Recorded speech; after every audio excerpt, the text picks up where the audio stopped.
Hello, lacrosse friends. Welcome back to the Global Lacrosse Summit. I'm Stephen Stamp. Very pleased to be here with Rachel Vallarelli to talk about women's field goaltending principles. And we just want to give a shout out to our sponsors who help to make this whole thing possible: Apex Lacrosse Events, the PAR Team, Bear Paw Lacrosse Events, Uncommon Fit, Major Series Lacrosse, Sticks and Picks Podcast, and Manitoba Lacrosse. And Rachel, welcome to the summit. Thanks for having me. You've got a PowerPoint that you're going to run through, or a presentation. We got a bunch of photos and things. I had a peek at it. So let's just jump in. All right, sounds good. So here's a little bit about me. You guys can all read the screen, but I guess just to surmise, right? I've been lucky enough to play men's box in Canada, try out for the New York Riptide of the NLL, play at the national team level, and grow the game through coaching club, college, and also my own business where I do recruiting, advising, camps, clinics, and some lessons as well. So I'm just so fortunate to have had the opportunity to play professionally in both box and field, men's and women's, and to grow the game. So I'm just really excited that, Brad reached out and was like, hey, come on and, share your stuff. So a couple things that we're going to go over today. You guys can see the agenda on the screen here. We're going to talk gear really quick, go over positioning, stance, and angles. I have some videos for that. We're then going to do a little bit of a film review where we're going to go over 8 meters, crease rolls, feeds from behind, the clear, and then chat about some stick work as well. We're going to go over the importance of communication, and then, that goalie mentality and fitness that is really important, but sometimes overlooked. And then I know anyone can ask questions during, but if you have questions at the end, feel free. So let's get going. So gear, main things for both boys and girls that you need is helmet, throat guard, chest guard, and a mouth guard. And you also need gloves as well. And then a stick. For girls specifically, for high school and down, you also need padded pants and shin guards. So that's something, unfortunately, I don't know why the rules aren't the same for boys and girls, but that's a whole other conversation in itself.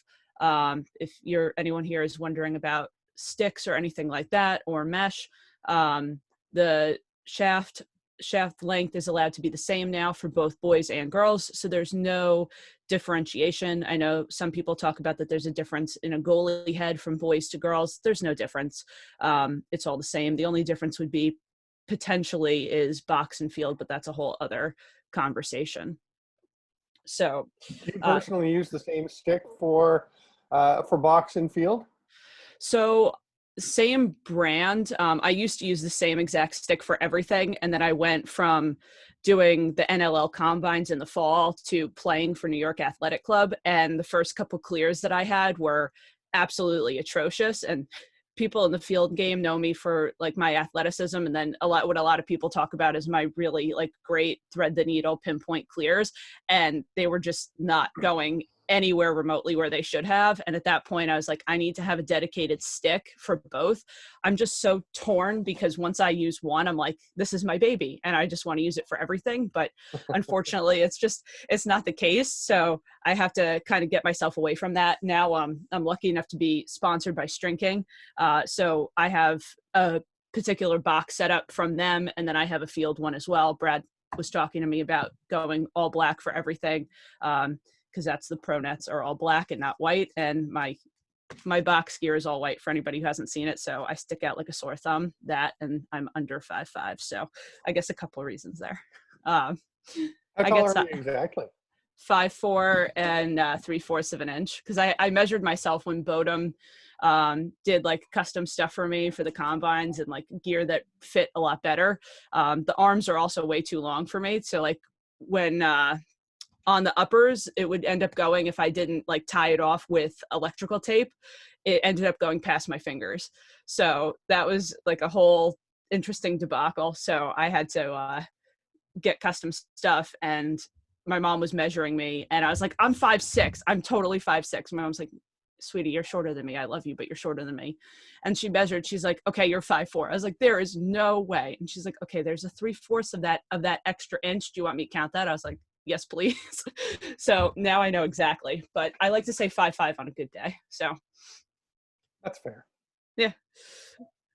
All right. So going over some positioning, stance, and angles, really important stuff for being a field goalie or just a goalie in general for any sport, right? So a lot of things that are talked about. Some people say there's a right way and a wrong way to stand. Obviously, you guys all now know cat's out of the bag, right? I'm 5'4" and 3/4 of an inch. With cleats, I'm probably like 5'5" and a half, 5'5", 5'5", 5'5" and a half. I'll give myself that, right? But obviously I'm not going to play the same exact way as, I'll use Dylan Ward, for example, right? Dylan is so much taller than me. He's probably 1.5 feet taller than me. So the reality is he's going to play a lot differently, or he can, than I will, right? So there are some goalie non-negotiables, right? We always face the ball, those kinds of things, right? So we want to be nice and balanced. Play our angles well, whether you're baiting or not, right, which we'll get into in a little bit. So just some different ways to play here. And I have some visuals coming up too, right? Some people play with their back straight, feet shoulder width apart. Some people, you should have your hands and arms extended out, but not fully, right? We don't want to fully lock out those elbows. Something called eye thumb, which I'll show you in a little bit. Some people slightly lean forward a little bit. You don't want to have double coverage, right? Because our body takes up that space already. Some people play with their legs really, really wide. I've personally done all of these, so I can attest to it. My game has changed from when I first started in 7th grade, and I was, honestly so bad that my mom was like, sweetheart, the other goalie made more saves than you. I really don't think that this is the position for you. And now I try to call her out on it. And she's like, I never said those things to you. I was like, oh, yes, you did. Like, my mom is the kind of person that was like, if all parents, or some parents, I'll say, not everybody, right? They tell their kid that they can go and be president. My mom was the mother that was like, sweetie, so how everybody's saying you can go and be, like, everyone can go and be president? Well, that's not really possible, right? Okay. It's just, she's like, everyone has their talents. And, like, for example, running is not one of my talents, but I'm getting sidetracked here, right? So I've done all this kind of stuff. Things have kind of changed as I've progressed, right? So some people play knees below parallel. I've done that too. The older I get, the more I kind of like cringe at that thought on how I did it. But I guess that was over 10 years ago, right? So you always want to face the shooter. And I think the important stuff too with field, and this can kind of go a little bit to box as well, but it doesn't translate as much, right? So a lot of coaches teach stepping on that 45-degree angle. And here I'll go into height and how tall I am versus, let's say, Dylan Ward. So Dylan could essentially step on that 45 and he'll get pipe to pipe and he'll cover all that space. But for me, what I realized, and the more that I played and I started analyzing my game at a different level in college, I was like, hey, I'm not 6 feet tall. If I step on a 45, I give up probably about 4 inches from where my foot is to the pipe. If we had that like an imaginary line or a rope or anything sticking out that I could physically see. And a lot of goalies when they're younger, and when I work with them, and I realized this through coaching too, was that they would be stepping to the ball and they'd be doing all the movements properly. They'd get their hands out, they'd do all these things, and they'd still miss the ball. They wouldn't make the save. And they're like, Coach, I don't understand why it went in. And the more I thought about it, and I was like, well, you're doing a good job, keep going. And then as I started realizing it and getting more technical, I realized that they're not getting over to the pipe. And it's because they're all taught to step at a 45-degree angle. And it really varies on your height. If you can't get there with your legs, then honestly, if you can't get there, you have to be able to adjust somewhere, right? So, and if you're not born with it, as my mom would say, you got to be able to figure it out somewhere else. So another important thing too that kind of goes with it is arc play. Some people can play 3-step arc where they hold the pipe, then they go to the center, and then they hold their opposite pipe. Some people do a 5, other people do a 6. You'll see all different kinds of angles and stuff coming up as well, but just an important thing to think about. The goal is, 6 by 6. So just you take up more space, essentially, the more steps that you take, but there also is a point, it's the point of no return, essentially, where, okay, you could take all the steps in the world, but it doesn't help you. So I find that probably a 5 or a 6-step arc is really where you should kind of call it a day. So here we're going to So run. what if you do have to adjust, Rachel? If you do have to adjust, what's your best recommendation? Are you getting to that? Are you going to discuss that later when we get into the nitty gritty of things? Yeah, we can definitely discuss that later too. But I think if you have to adjust, right, I always look at the lines on the field, and then I'm going to show you guys something with some ropes and stuff too in a little bit, where we can kind of go over it and you can see angles a little bit more. But I've always been in the less is more camp. As a goalie, or at least recently, I'll say, less movement is better. And when you get to that point where you're a little bit uncomfortable, that's when you want to take that step. Like, you want to wait that extra second, and then you're feeling uncomfortable, then move, because the attacker is waiting for you, or the shooter, finisher, however you want to phrase it, is waiting for you to take that move and initiate. And if you hold, they don't have the angle they want, and they could end up just shooting right at you anyway. And that translates for box or for field too. At least I've realized. All right, so here's a couple things here. So right now, as we go through our stance, this is a nice balanced one. This is how I play now. My back is pretty flat, knees bent a little bit, stick isn't over the crossbar.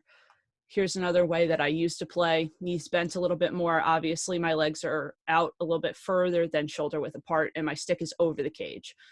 As nice as it is to be able to get the ball, if somebody overshoots the cage, it's not really necessary.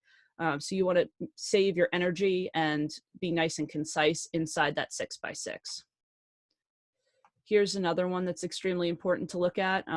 If you can see the picture here, my stick is a little bit forward, and we don't, honestly, it's probably a lot forward, and you end up taking a good portion of the space.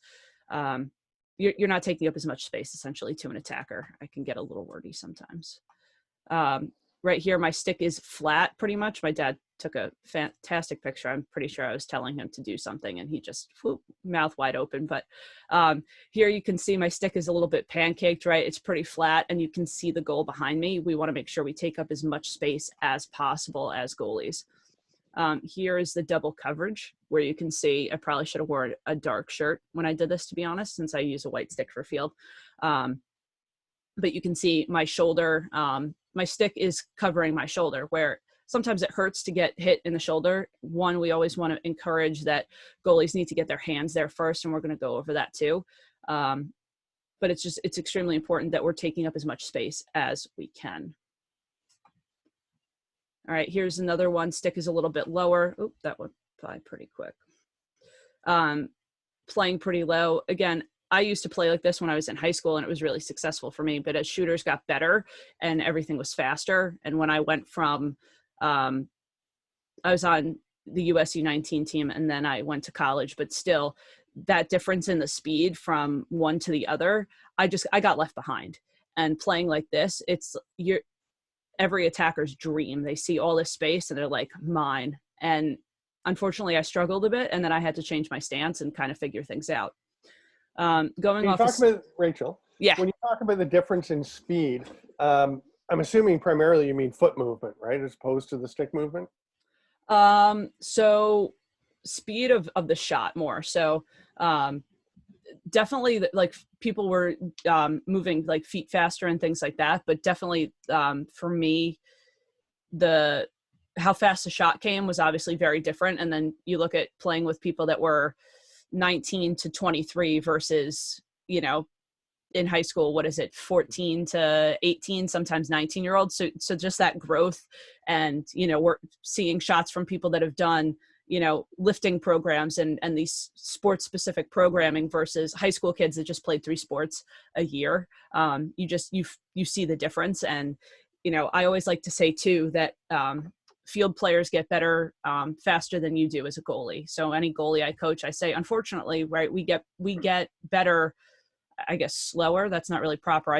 What I tell them is, attackers get better faster than we do. And it's just, unfortunately, it's a reactionary position.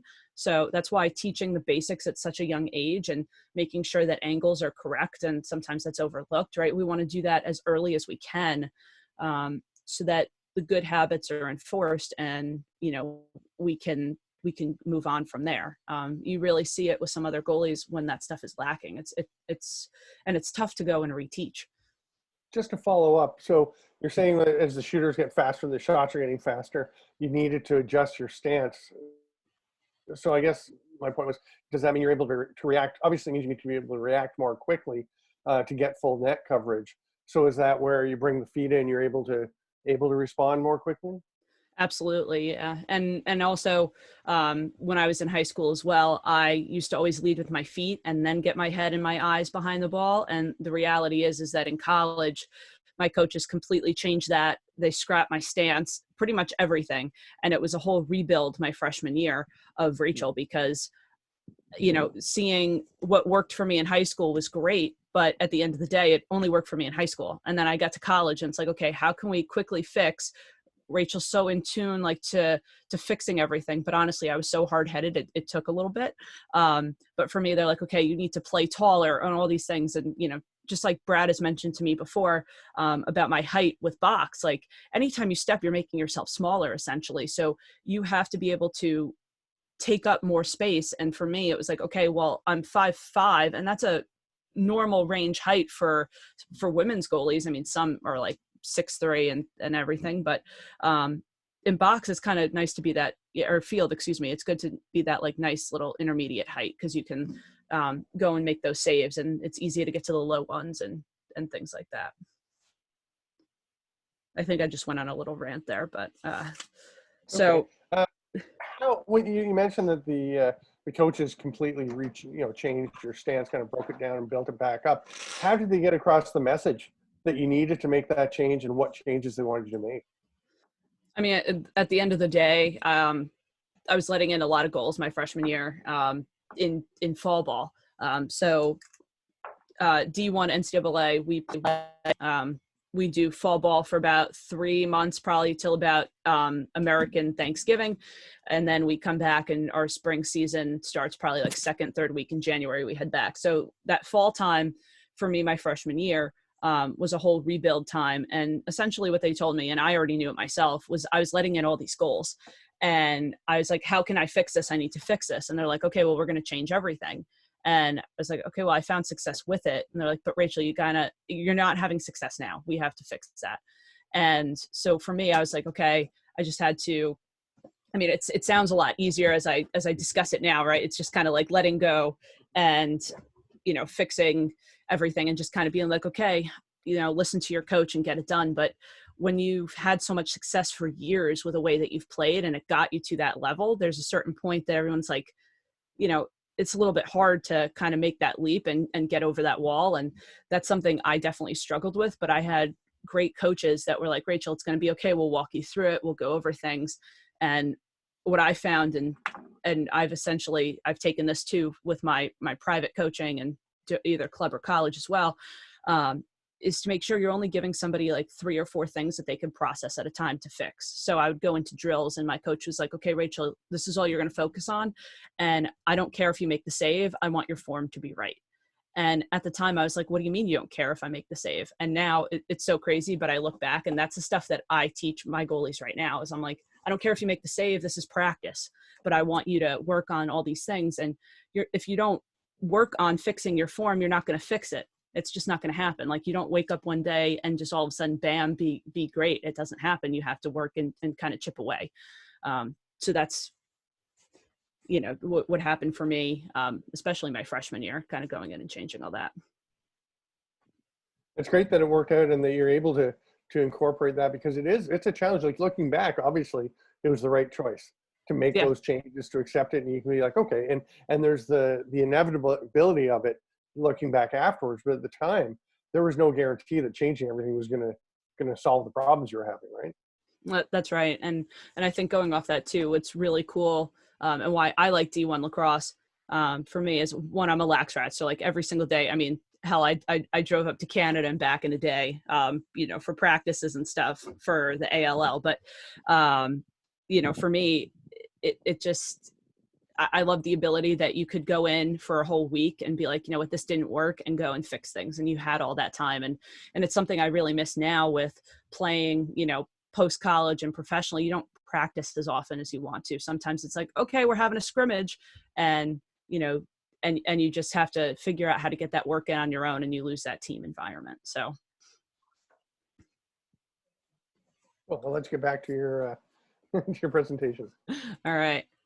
So here are some ways that you guys can go and make some saves, as you can see in pictures here, and we'll go through a little bit quick, right? Because you'll see it live as well. My eyes, head, hands, everything's in alignment, and I pretty much end how I start. And what I mean by that is, obviously, I don't start like this, looking up with my stick this high, because it wouldn't make save for mid or low shots, right? But my everything hips down on these shots. I'm nice and balanced. And that's what I mean by ending how you start. You want to be nice and comfortable.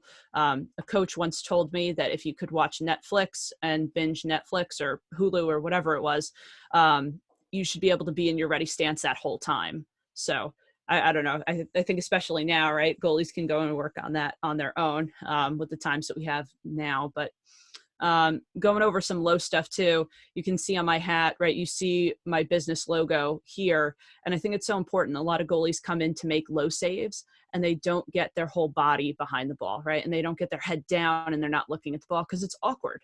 I always say that you're trying to find the chair that's behind you. Like your hands are tied or you can't use your hands to find the side of the chair. And you have to use your butt to go and find where like the edge of the chair is. And I know it's kind of awkward, but for me, I'm like, it's something that's worked as a coaching point. I just try to find ways to be relatable. So for me, you can see in the picture, my stick's down. I would have ended up corralling the ball, anything here. Same thing, you want to get your body nice and behind on all of these. And we can go to the next thing. So I guess just another thing on stance too, that I've learned over the years, right? It's an art form and everyone has different flair and plays based on their size, strength. I found flexibility as well, and I'll go into that a little bit too. Length of, your arms and your legs.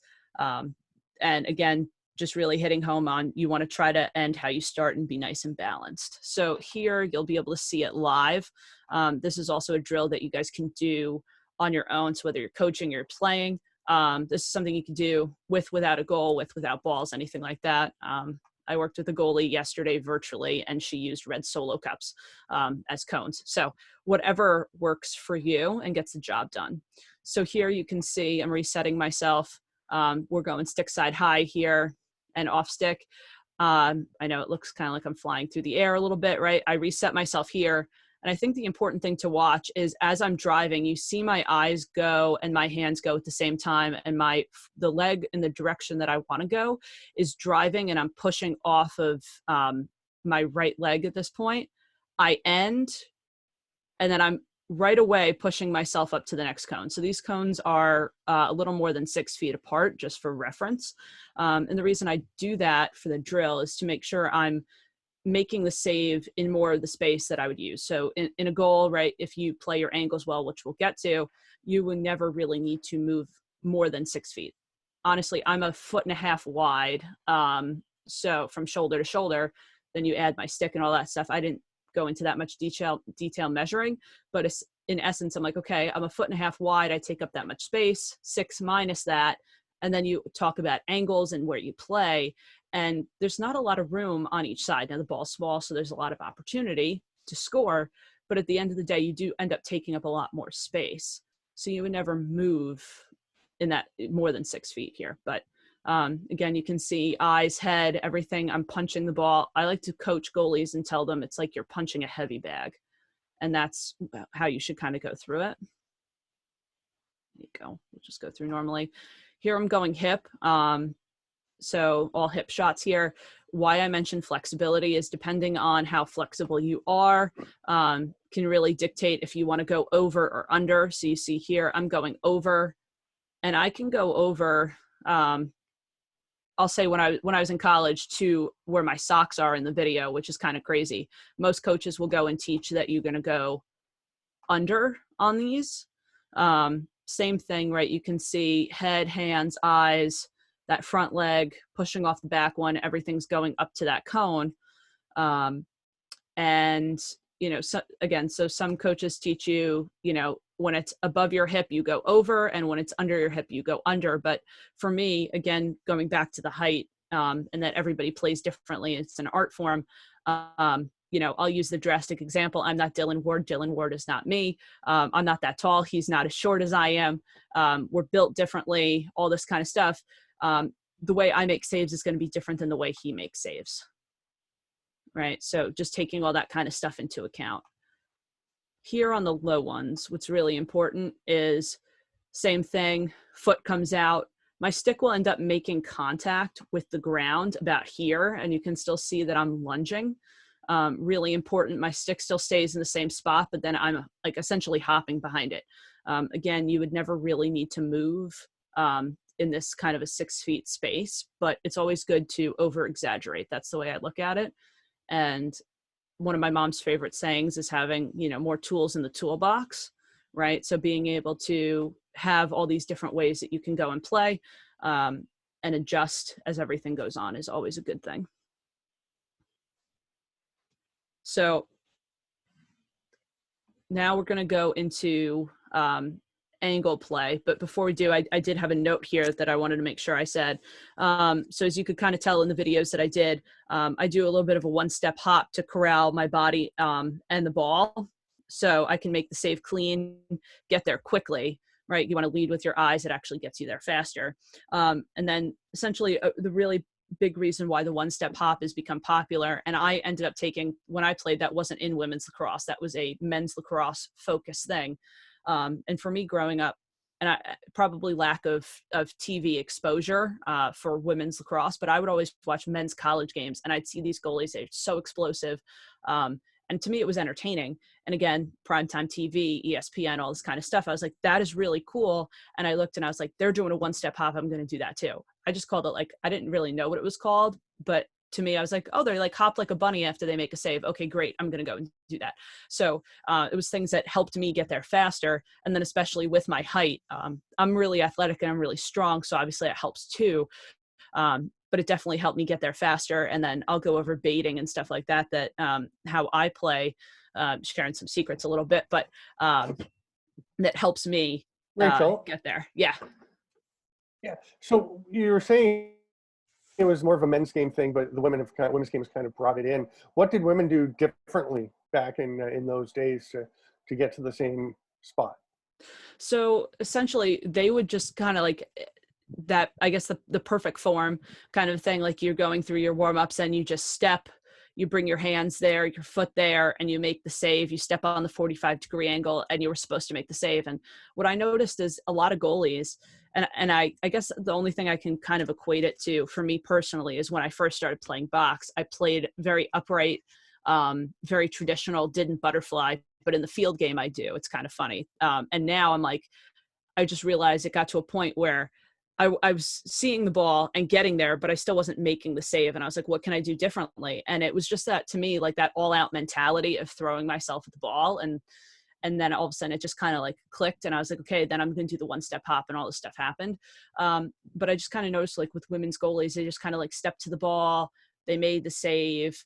And I don't know, it just wasn't, it's kind of hard to like, to put my finger on, but that was pretty much how they'd make saves. They'd just step, and if they made it, this kind of sounds rude, right? If they made the save, they did, and if they didn't, they didn't. But to me, it wasn't like that extra like oomph wasn't there. And when I started watching some goalies, one was somebody that from a town by me, played for the same club team before I ended up playing club and stuff like that, and she played with this extra flair, and I guess, and that's, it's just kind of like that extra difference of being like at 80% versus 100, I guess. I don't know how else to describe it, but now women's goalies are more athletic and this kind of thing. I think it kind of comes and stems from the putting sometimes like the least athletic person in cage, and then realizing that honestly, sometimes the most athletic person should be the goalie, potentially. I mean, obviously, if you're afraid of the ball and stuff, that's a whole other conversation, but Yeah. It almost seems to me like the hop versus just the step out can be analogous to the follow through in like in a golf shot or a lacrosse shot, or in that you sort of think the follow through happens after the ball's been struck, after the ball's been released. So how can it affect it? But it's the fact that you have the follow through is a way to manage the momentum or the power that you've generated. So you need that follow through to be correct for you to have done the things up to that point to be correct. And it seems like that is, instead of just stepping there, if you're heading out with that hop, it means you're, like you said, you're all in, you're going after it, and you're making the explosive move. Yeah, that's 100% right. And I look at it too as like the difference between attacking the ball and just kind of like sitting back and waiting for it to come to you. I could talk about that kind of stuff all day, but you really surmised it well. All right, so now we're going to go into some angle play here. We'll kind of go through this a little quick. So we have the 12 meter you guys are going to see here. I had my dad come outside about a week ago, and I like to, as I teach angles to especially young goalies or anybody that needs a refresher, I like to tie rope on both sides of the cage, and you can see what the attacker sees. So my dad is taking the picture, and the rope, as you can see, it's not coming to a point. It's around him. So it's right around his waist, and he's taking pictures for me, being such a trooper for the presentation. So you can see, right, every single time I'm in between both of the ropes. And I think it's a great tool to be able to teach young goalies where to stand and what's appropriate. As you can see too, I'm a righty, so there's some times where if you include my stick in the picture, I am centered. It's kind of like a logo with some writing, right? Sometimes it doesn't sit right, but it is actually centered. So here you can see I'm centered in between the ropes, and it's a good way just to know what position you're in. Obviously, this is way more steps than I would take or I recommend any goalie to take in a game. But for someone that's just learning and they want to play their angles right, it's a really good tool.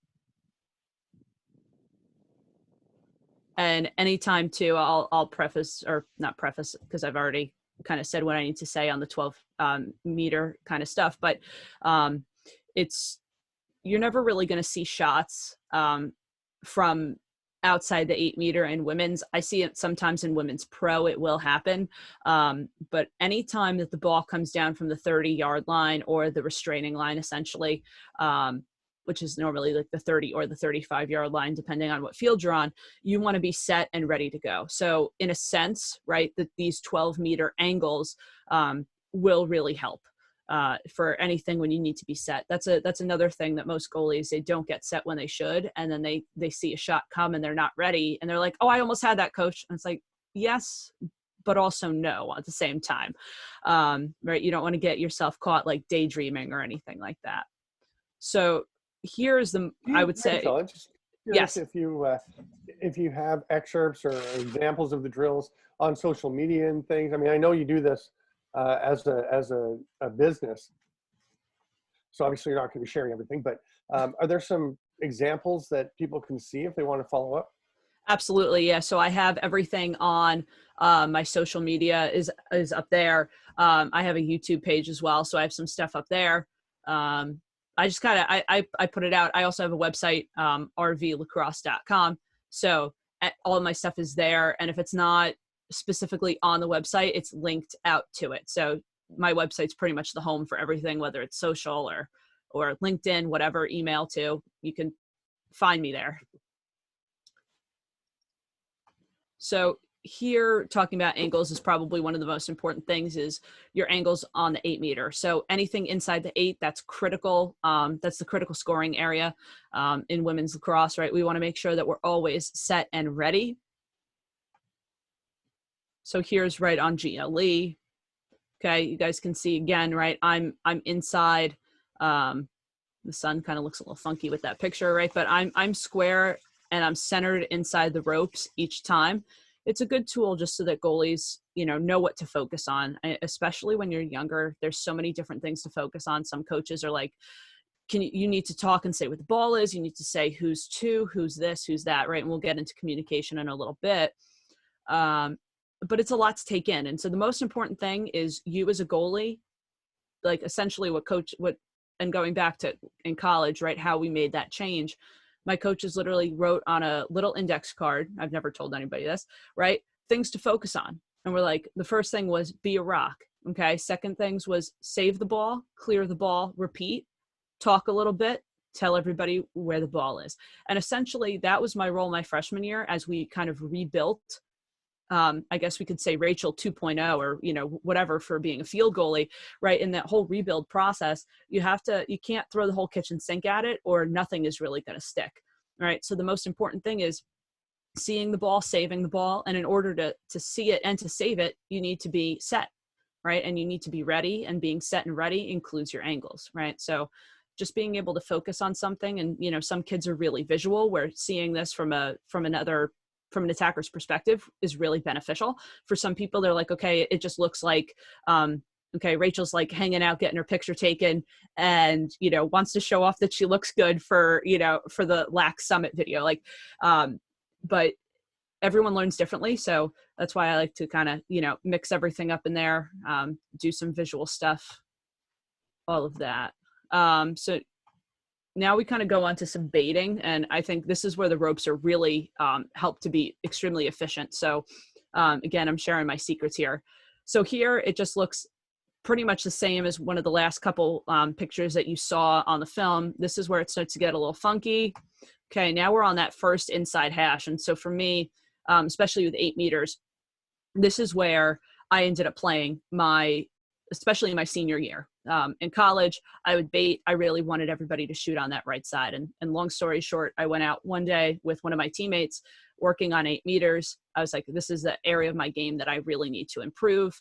And she sat there, like my teammate sat out there and was like, okay, Rachel, I see all this space. She's like, in my eyes, right? And she works on Wall Street now, so I guess it's kind of telling, but she's like, I see all these options, right? If I had to label it, and she didn't really know goalie lingo, but she's like, if I could go and label it, okay, she's like, I see here, here, here, and here. And there was all the space that was available. She's like, I don't know, Rachel, you really like to kind of go and look at things and take away some options, right? Like you're very like detail oriented in a sense of how you play, and you're very calculated. She's like, why don't you start really giving more space, giving more in one area and then take away in the other? And I like took it a step further, and I'm like, okay, all right, so if I hold the pipe here really long, if they shoot here, because they're always taught to shoot here, when a goalie on the second inside hash, if they're always taught to shoot back where they came from and shoot off my other shoulder, well, I'm just standing there. So essentially I'm going to get hit with the ball or make that easy save, where they're not used to shooting on my stick side, even though I'm giving them all that space, right? Everybody's kind of has their shots pre-calculated of where they want to go. And that's something I've always taught goalies. Yes. Yeah, one thing we've had, I don't know, a lot of people of varying levels, lots of people with tons of experience in the game. We've also had some pretty new people who have asked a couple of questions, and I always want to make sure we're not assuming anything. So by baiting, basically you're meaning make something look like it's there so that people will shoot there so you can take it away. Yes. Yeah. And essentially playing off your like playing your angles incorrectly. So as you can see here, right, I normally wouldn't play the here, right? You would want to be inside the ropes and you want to be equidistant.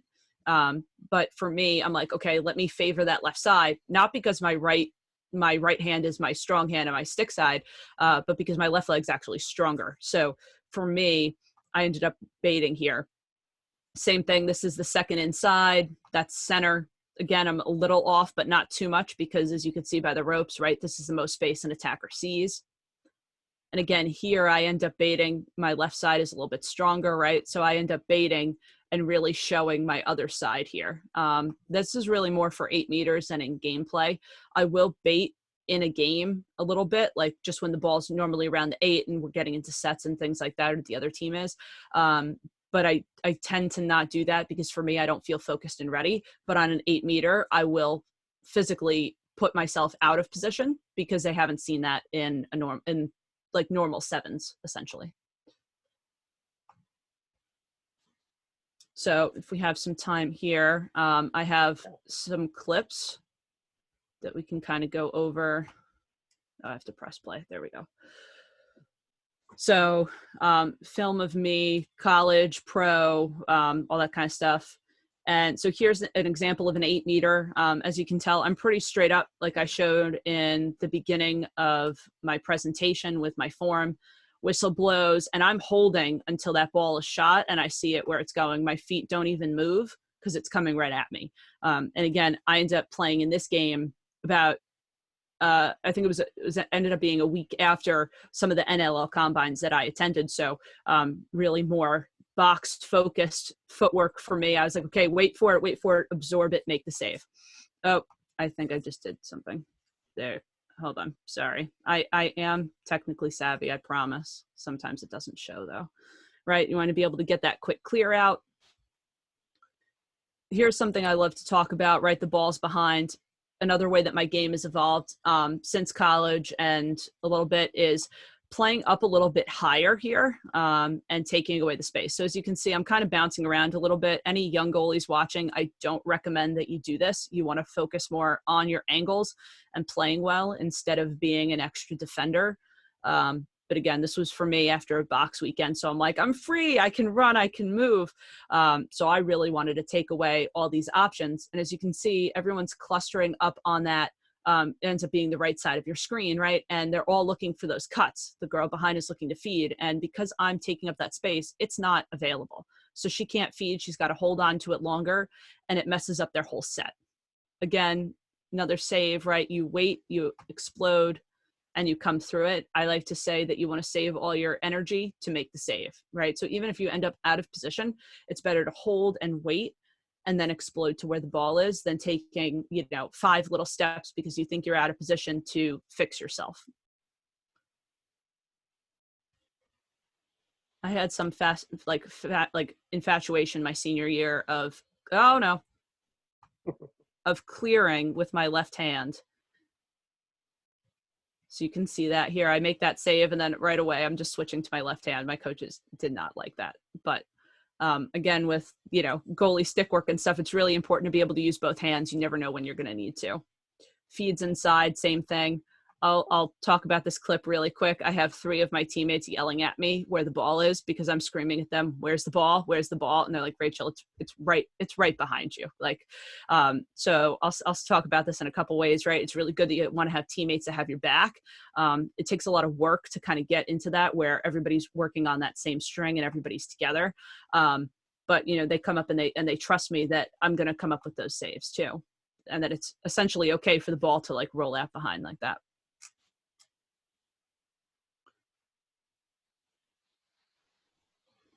All right, here we have a fast break.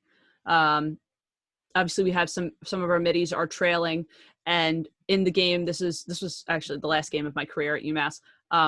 Right, we played Maryland, and one of our game plays, we were not leaving the girls that we were on really, and unfortunately, what that ended up doing was put every defender on their own island. But at the same time, it was discussed and talked about. Right, I was ready for that, and I'm like, okay, I understand I had to take on that added responsibility, and my coaches and teammates, and we all trusted in each other that, okay, if it gets past one person, we're going to be able to figure it out. And at the end of the day, right, Rachel will come up with that save. So here, okay, shot comes off. Again, you want to make sure you follow through, right? I got lucky and it popped off the crossbar here. Okay. Another save. Another one where I'm like, where is the ball? I think there's one in here where it looks like I've laid an egg. Yeah, the main thing, right, is just holding that position. As you can see in the clips, right, no matter where they move, I'm holding my ground. And essentially, right, if you took the ropes in any of these, okay, and we went slow motion and went through to try to figure it out of, are my angles correct, like what I showed, or are they incorrect? They'd probably all be off. And I think that that's with any goalie, right? As long as you practice and you work to make things, I guess, as perfect as you can when it's coached the right way, right? And you're doing that in practice, it'll translate to a game and you'll be able to work around it. But at the same time, right, not everything's perfect. Life isn't perfect. So you kind of have to be able to work with what you have. Obviously, an attacker, for the most part, isn't going to be stationary when they shoot either. So it's just some things to think about. I was trying to figure out a way to film myself moving with the ropes and have my dad like film it or take pictures. It just didn't look good. So it didn't make the cut for the presentation, but I tried. I got to be a little more creative.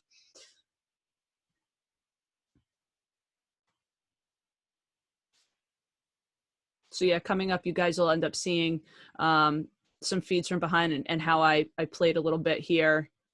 Oh, it's not yet. All right. So again, holding that position. I knew on this clip, I'll go back to this a little bit here. okay, not that far, look back here, where she's coming in and I'm completely off, right? But I went by the feed because the person that just fed the ball was the most important person on the team. She was there. It's I believe that's Taylor Cummings, right? All in. Okay, that was like who we had to be on at all times. So obviously we're leaving somebody open. They also had a fast break, right? And in this position, am I still off? Absolutely, right? You could tell even if there were ropes. Okay, I am by no means in the right position based on where the ropes were. But for me, going back to staying set, being that rock, and then exploding, right? And knowing what I'm giving up and taking all that stuff into account. Essentially, I am baiting in this game, and you see it. The only option that she has, because I knew my teammate would be on her stick side and she's a righty, as she's finishing, the only option that she had was to shoot it where she did. And for her, she probably felt like that's a phenomenal shot. The goalie's not there. But for me, I was like, that's money. That's exactly where I want her to put the ball because I'm going to be able to get there.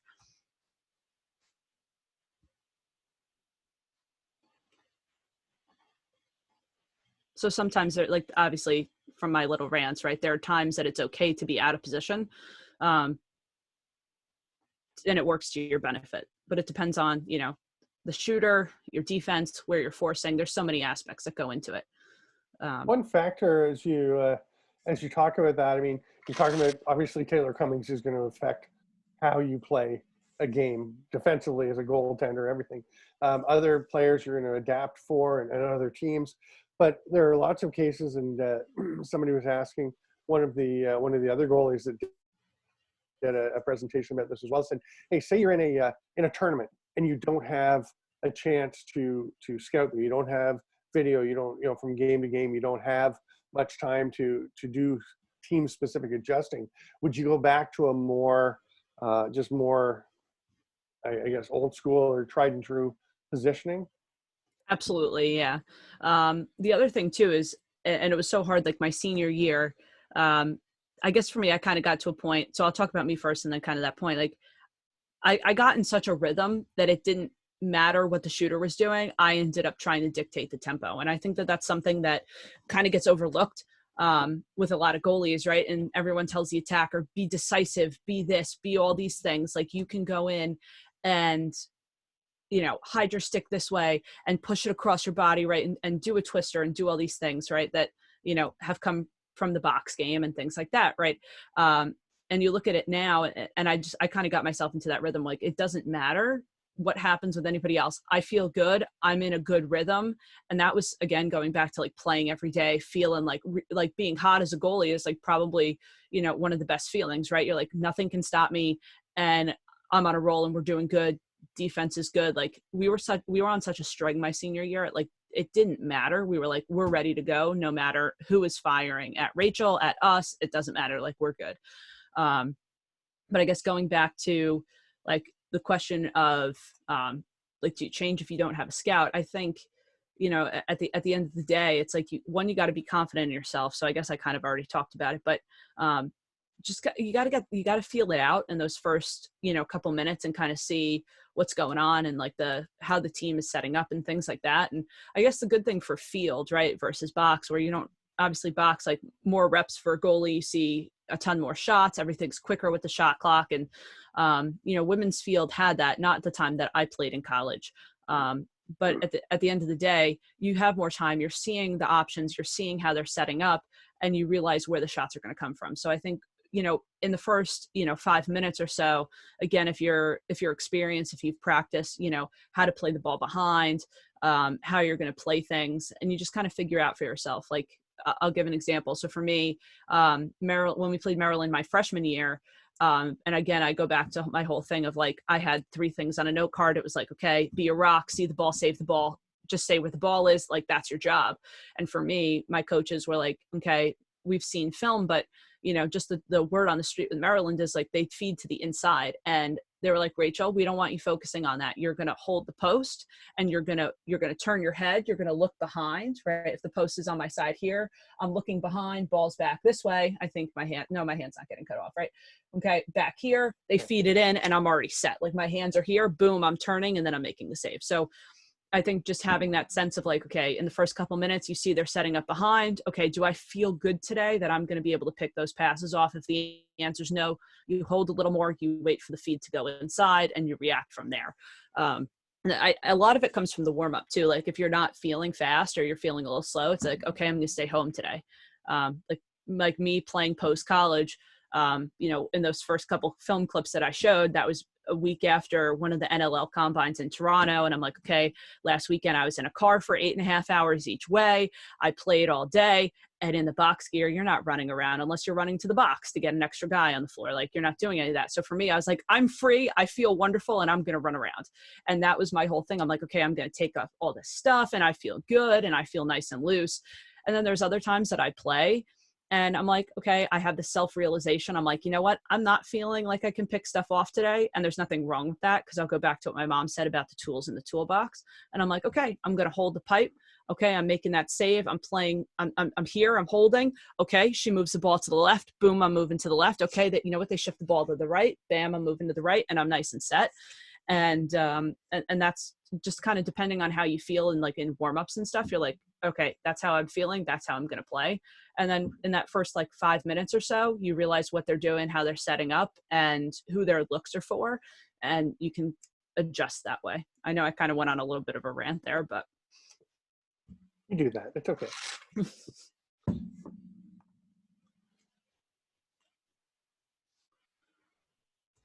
So here again, just the importance of holding and saving all that energy to make the save. Here's a feed you can see here. So again, when we played Albany my senior year, they're feeding. I know I'm kind of blocked a little bit back here.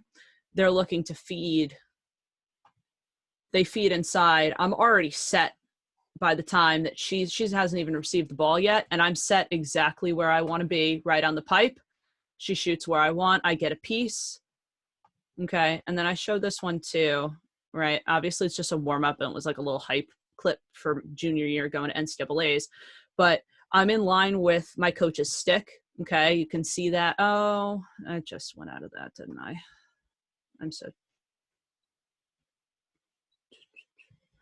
Right, my hands, eyes, everything's behind the ball. I really need to get better with this, with pausing it.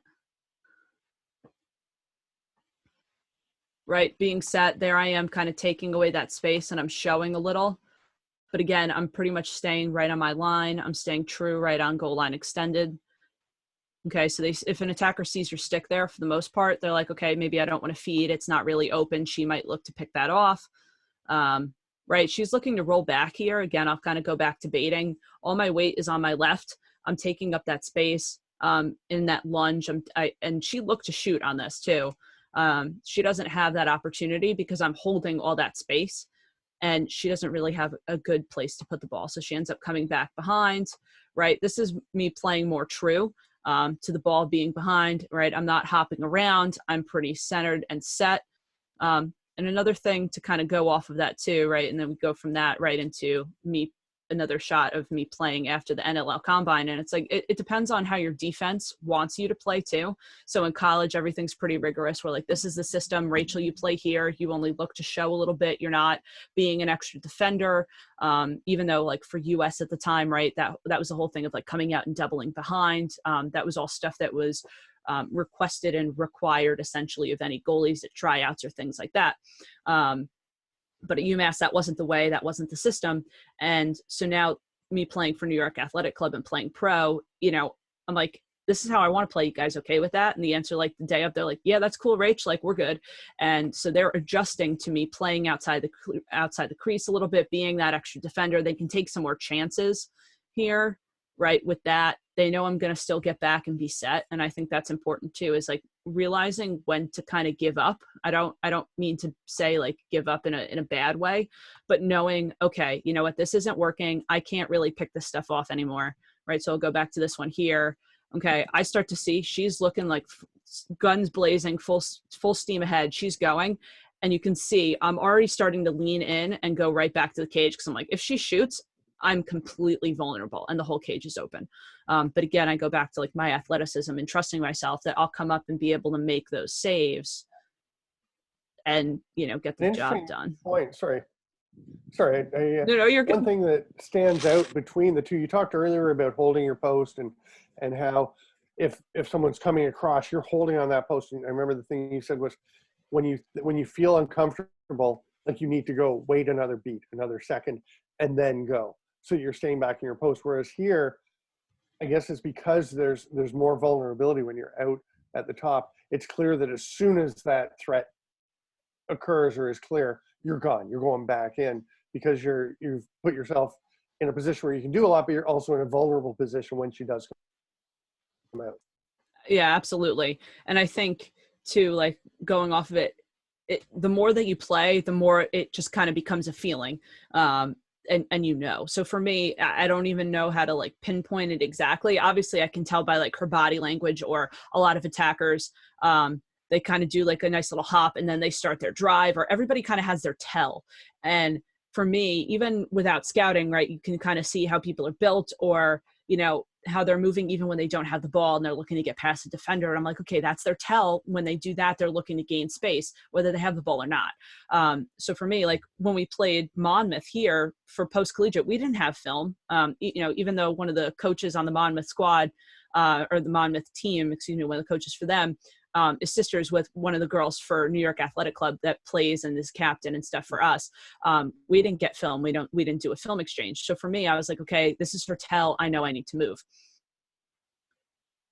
There's the one where it looks like I'm laying an egg. But again, right, you want to follow through, and going back to kind of what you were saying before, right, of having that follow through, like a baseball pitcher or a golf swing or anything like that you have to continue and have that follow through. If I didn't, the ball probably would have gone in the cage. And I think that's the difference between a lot of goalies that are just starting out, and then, goalies that have more experience. Is you got to add that follow through, right? When everybody starts to play golf, they just kind of like whack at the ball. And then you see people, even like hockey too, right?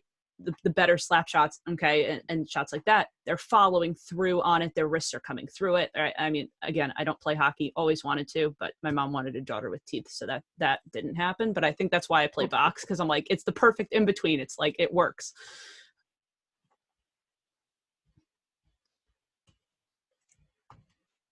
So some quick stuff on communication. I know I'm getting over time here. So best advice We're okay. Okay.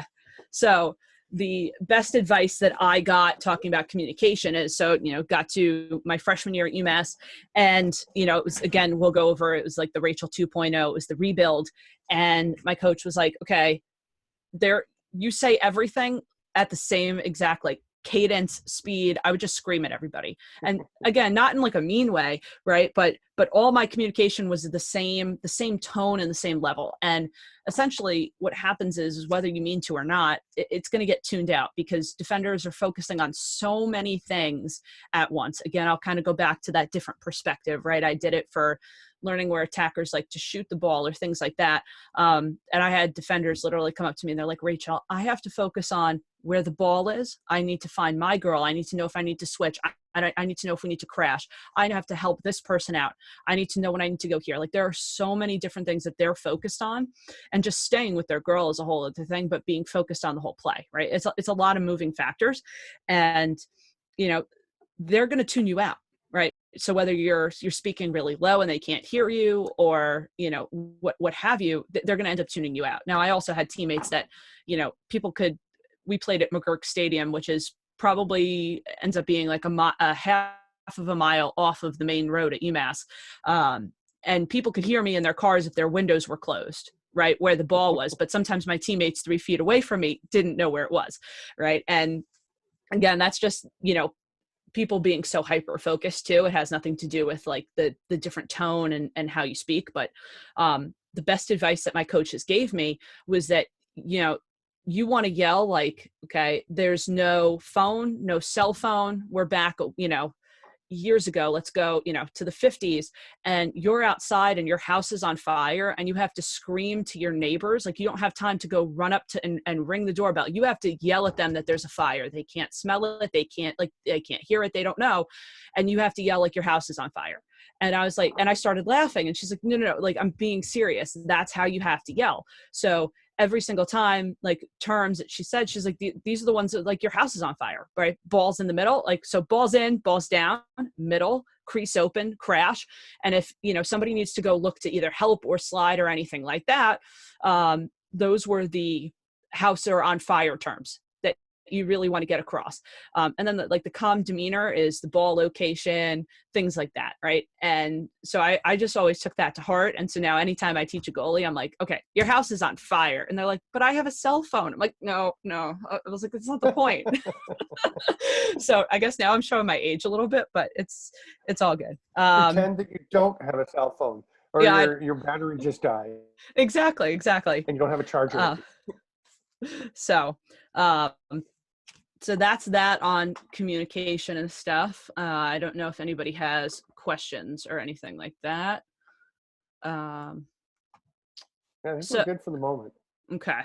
So just a couple things on like mentality and fitness. I know I talked a little bit about it through the webinar and everything. But I think as a goalie, right, you have to have a killer instinct, and, again, having that follow through, going all out, all those things are really important. Obviously not being afraid of the ball, definitely a huge plus, right? You always want to feel comfortable in the position. And if you're not, I know a lot of youth teams and stuff, whether you're in Canada or the US or anywhere else, I don't want to just be biased to those two spots. But a very big thing with youth goalies is rotating. And, you don't have a goalie like for the whole season, you have a goalie per game and everybody switches. And I think that that's wonderful to gain, I guess, acceptance and like understanding of the position, and to see if people like it. Cause if you don't try, you won't know. But I think it's also really tough to kind of throw a kid in. And if they have one really bad game, or they don't feel comfortable, or they get hit with the ball and they've never really been taught or like kind of worked through, it makes it really, really hard. So that's just kind of like my side note part on that.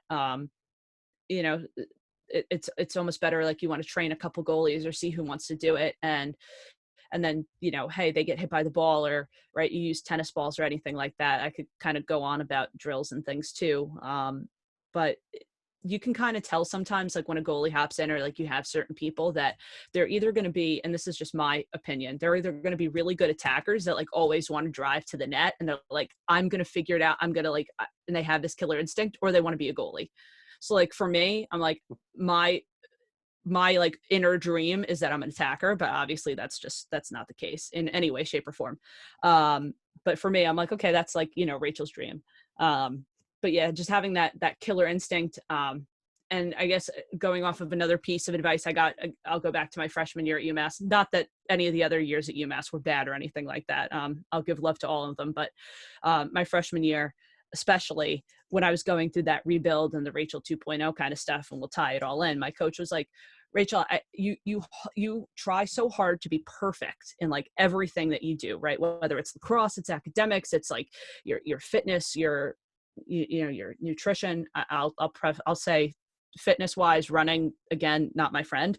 But the best advice that she gave me, she's like, just remember this, okay? No matter what, she's like, be like Dory. So if you haven't seen Finding Nemo, Dory is the fish that has some memories, right? So you haven't? No. So there's a fish in it essentially, and they're trying to find Nemo and like bring him home or whatever. And so Dory constantly forgets.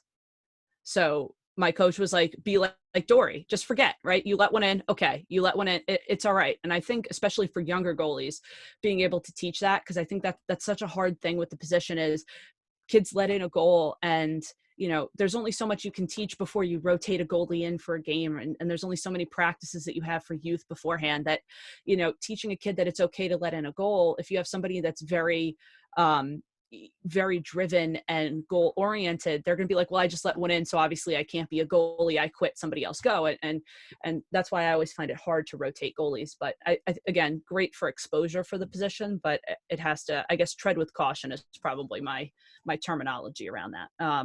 But yeah, you want to be like Dory and forget. And I think as I got older, just kind of show how I've transformed, like especially my senior year, there was a part of me that I was like, okay, I do need to be like Dory and I do need to forget. But at the same time, I sat down before the season started and I wrote down all my goals. And I was like, okay, I'm going to let in, I only want to let in 3 goals a game. I want to have a save percentage of 66%. And I wrote down all of these things. And at the end of the day, they didn't happen, right? I ended up letting in, I think it was like 5.26 goals against, that was my goals against average for the year. And my save percentage was like 58%. So it wasn't exact, but for me, I focused so much on almost perfection my senior year. But after every game, I'm like Dory, or if a goal went in, I'm like, you know what, this is how I can fix it in my own calculated way. I gave myself that like 10 seconds, 20 seconds to get the ball out of the net, toss it to the ref, and give myself that some time. I'm like, okay, I didn't do this. And then I was like, boom, quick focus in the huddle with my team, talking about what we need to do to be better. And that was my time where I'm like, okay, now I'm like Dory, and we set and we're ready for the next thing. So I think you kind of like grow in and out of stages as you go through it. And the same exact thing for me. And, you know, whether it's box or field or anything like that, right? Just that constant like growth and adjustment and going through it is extremely important. And then on the fitness side, just quick tip, because everybody does it differently. Every coach has different beliefs. I think the biggest thing to throw home is you don't need to run 3-4 miles a day as a goalie. You want to have those short twitch muscle fibers, right? So you want to think more like a sprinter than a cross country runner. So anything that you can do where like it's sprints, quick bursts, strength is really important. So anything like that you guys can do, whether it's now or, you know, later in the season, it doesn't matter. Those kinds of things will really help. And I think another thing, especially in the women's game, and I guess it is kind of biased towards female athletes, is making sure your hips are really strong. Just the way that women are built, right? We're more quad dominant. We're 75 quad and then 25 hamstring. Our hips tend to be a little bit on the weaker side. So working on your hips and doing things like that, you can YouTube and Google and find things to do with resistance bands and stuff like that. But that's extremely important, especially in the goalie position. And honestly, I know other people have touched on box, but box or field, or even other sports that you're a goalie as well, like your hips are so important. So just building that strength and fitness and stuff is huge. And that is it. I don't know if anybody has questions or anything like that. No, that's good. I think there's a lot of information in there. I think people might be going back through things, finding their favorite spots, and really appreciate you coming on and doing it. And it's a pretty complete, well, not a complete, a very good in-depth look. But I know there's a lot more, so people I know can reach out to you. You've got your website, obviously your business page, and there you go. How to connect with Rachel Vallarelli. You have the phone, the email, the website. So encourage everyone to follow up.